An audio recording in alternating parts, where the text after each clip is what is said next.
کرنا چاہتا ہوں۔ ڈاکٹر علامہ محمد اقبال کو عام طور پر ایک شاعر، ادیب، فلسفی اور سیاسی شخصیت کے طور پہ جانا جاتا ہے، لیکن ہماری نئی نسل اس بات سے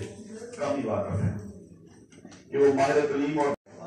تو میں سوچتا رہا کہ اس میں کس ٹاپک پہ بات کی جائے، تو آپ ہم میں سے سب پاکستان کے جو موجودہ حالات ہیں ان میں سے اس پہ ہم سب ناخوش ہیں، اور آپ کسی بھی محفل میں بیٹھیں گے تو لوگ بات کرتے ہیں کہ جی کام اس طرح نہیں، اس طرح ہونا چاہیے، اور لیکن میں گزارش یہ کرنا چاہتا ہوں کہ جس طریقے سے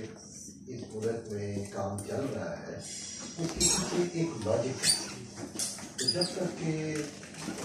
کسی بھی محفل میں یہ بیٹھ کے کہہ دینا کہ جی ایسے نہیں، ایسے کام ہونا چاہیے، وہ بات کہنے کی حد تک ٹھیک ہوتی ہے لیکن اس پہ عمل نہیں ہوتا۔ تو جب تک کہ ہم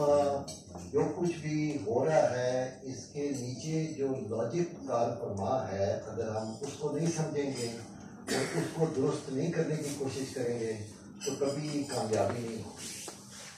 تو اگر آپ موجودہ پاکستان میں دیکھیں تو ہمارے ملک میں کئی قسم کے کانفلکٹ ہیں، کئی قسم کے تضادات ہیں، اور ان تضادات کی وجہ سے جو ملک کی پورے 22 کروڑ عوام کی جو انرجی ہے اس کو ہم کسی ایک طرف فوکس نہیں کر سکتے، اس کی وجہ سے ایک انتشار ہے، لوگ ایک رخ میں کام کرنے کے بجائے مختلف طرف چیزوں کو کھینچ رہے ہیں، جس کی وجہ سے ہم ترقی نہیں کر رہے۔ تو جو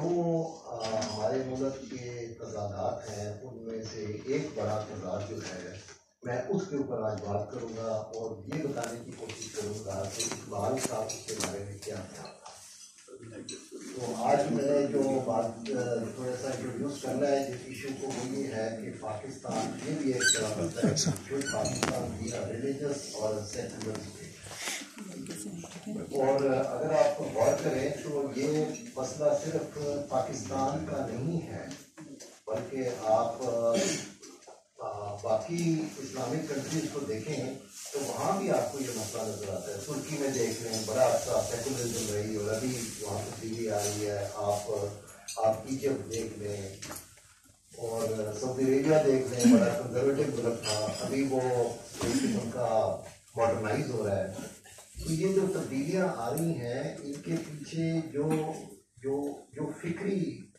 ایشوز ہیں ان کی طرف ہمیں غور کرنا چاہیے، تاکہ